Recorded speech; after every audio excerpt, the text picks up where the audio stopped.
A little girl was pronounced dead. The funeral was over, but one dog didn't believe it, and when he barked, a miracle began. The ambulance sped through the dim afternoon light through the small streets of Riverist. On the stretcher was Sophie, the girl who had been declared dead, now showing fragile signs of life. No one spoke. Robert held his daughter's hand, and Jake put his hand on Dakota's neck, as if to give her strength. They knew time was running out. There are races where if you miss a beat, it means forever. In the race to save a child's life, the first sound that rings out is not machinery, but a dog's bark. The car pulled up to Riverist Hospital, where nurses poured out. Peterson was there, but Dr. Singh, who had just arrived, rushed in first. Dakota did not leave. The dog was like a shadow, following Sophie to the door of life and death. In the emergency room, machines were hooked up to Sophie's body. The result was a series of flat signals. No heartbeat, no brain response, no body reflexes. Everything. Silent. According to modern medicine, Sophie was considered dead, but outside the emergency room, a dog didn't believe it. Dakota began reacting whenever the staff got close to Sophie. Soft moans, leg lifts, ears perked up. These behaviors, understandable only by a trainer, indicate a biological alarm response. "I've seen this behavior in combat," Jake said. "It's a signal that occurs before someone wakes up, even if the device doesn't detect it." Technology cannot detect everything. There are biological signals so subtle that only the most primitive senses, like a dog's nose, can detect them. And while all the devices say no, one loyal heart still says, "She is here." As every device declared Sophie gone, an unexpected figure emerged. A voice spoke, carrying the calm of experience, but also the determination of someone who refuses to accept easy conclusions. Dr. Reena Singh, a pediatric neurologist from Boston, had studied catalepsy and other extreme mental states in children. She did not come to offer condolences. She came to double-check what everyone thought was certain. She requested an advanced reflex series, micromotor testing, static muscle contraction, slow light response, and deep stimulation. A small sign, just a slight twitch in the little finger, but it was a glimmer of light in the darkness. Singh raised his head and said firmly, "She is not in a coma. This is catalepsy. And if it is, every hour that passes is a further loss of chance of recovery." Peterson protested, but this time, he was not alone. Singh did not argue. She simply placed a medical file on the table, a knowing look in her eyes. And so, a second opinion, coming from a heart that listens rather than argues, changed everything. Sophie never woke up, but she had a real chance.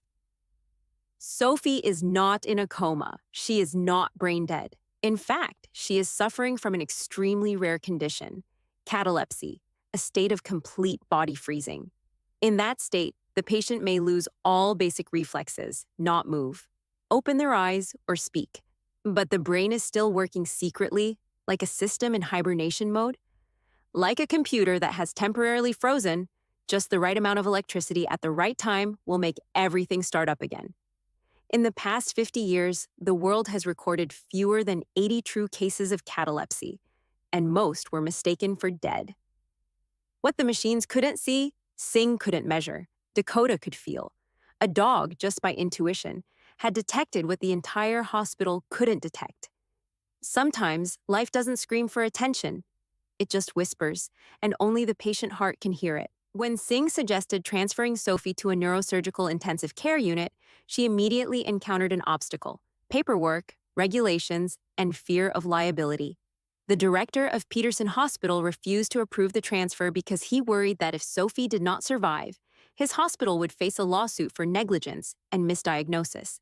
The health system, which is supposed to protect lives, is tying itself up with rules and fear of consequences.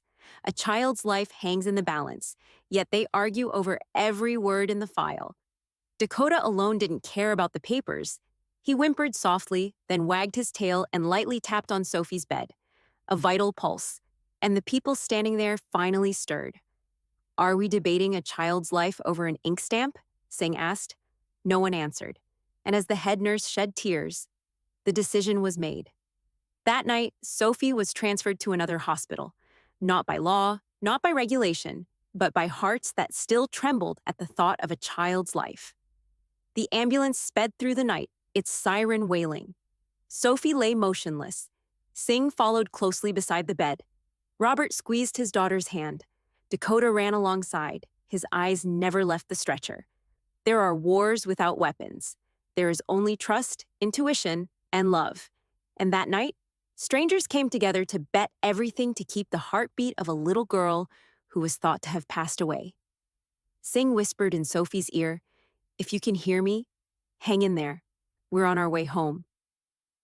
Suddenly, Dakota whimpered, a faint movement at the corner of Sophie's lips, very slight.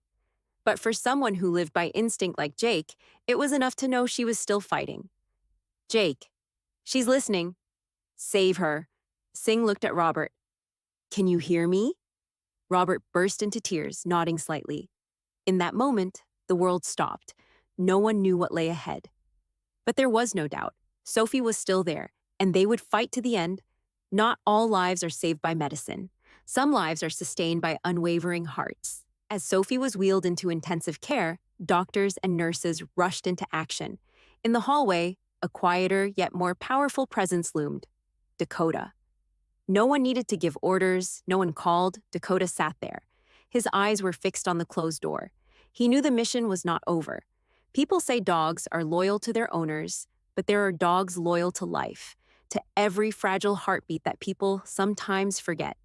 Robert walked over and sat down next to Dakota. He put his hands on the dog's neck. He said nothing, just letting the tears fall.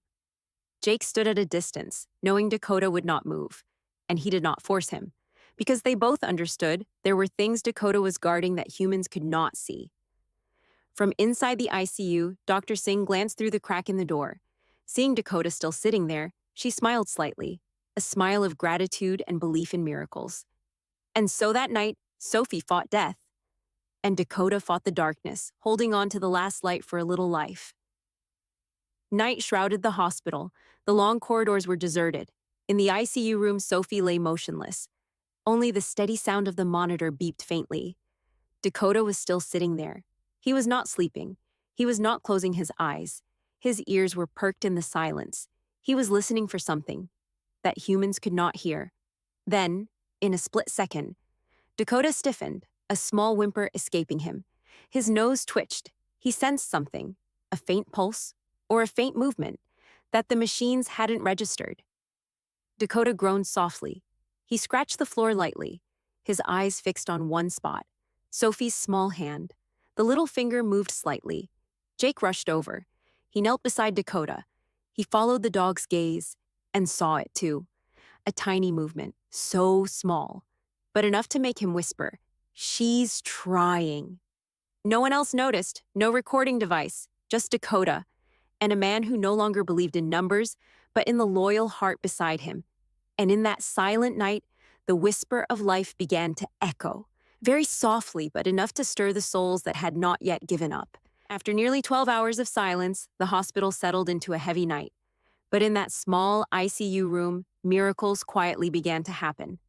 Suddenly, on the monitor, a beat. Very faint. A small wave, then gone. Then back again. 1, then 2. "Signal!" Singh rushed forward, checking the wires and the pupils. Sophie's hand twitched again. Robert woke up, staring at the small waves with tears in his eyes. And Dakota, the loyal dog, just wagged his tail, his eyes never leaving the little girl. Jake put his hand on Singh's shoulder. "I told you she hasn't given up." Singh squeezed Robert's hand. "Sophie is fighting." There was no doubt. The entire room was as tense as a bowstring. That faint heartbeat was the declaration of life. And in that seemingly hopeless night, a tiny heartbeat awakened everyone's faith. Sophie is still there. Seconds after the first faint heartbeat, the normally quiet ICU room erupted in chaos. Nurses rushed in. Dr. Singh ordered a full-scale resuscitation. Robert shook Sophie's hand, and Jake squeezed Dakota's shoulder, as if to give strength to both Sophie and Dakota. The whole room suddenly became a silent battlefield between life and death. On the monitor screen, tiny waves continued to appear. The frequency was slow but steady. "She is still neurologically responsive." Go for it, Sophie. Singh injected the first low-dose adrenaline. Dakota whimpered softly, wagging his tail slightly in response. With each increase in his heart rate, he arched his back. His eyes brightened. The head nurse choked up. "We're pulling her back." Singh smiled slightly, his eyes filled with tears. "Sophie is strong." That revival room is no longer a place of despair. It is a place where hearts that have not given up fighting together for a small life. When the first light of dawn filtered through the ICU window, Sophie was still unconscious, but her heart rate had stabilized. The waveform on the monitor was now more regular than ever. All night long, a child fought fate, a dog fought silence, and a group of people, for the first time, ignored regulations. Paperwork to trust instinct and love. They say, only machines can be trusted. But that night, it was a creature that could not speak, that saved a life, with loyalty and purest instinct. Not all life beats loudly. Some whispers are soft, only for those who have the patience to listen, and sometimes for a dog that won't leave. That night, they didn't just save a child, they saved faith in humanity and intuition. Seemingly small things are miracles. Sophie returned from an unlikely place, all thanks to a persistent dog.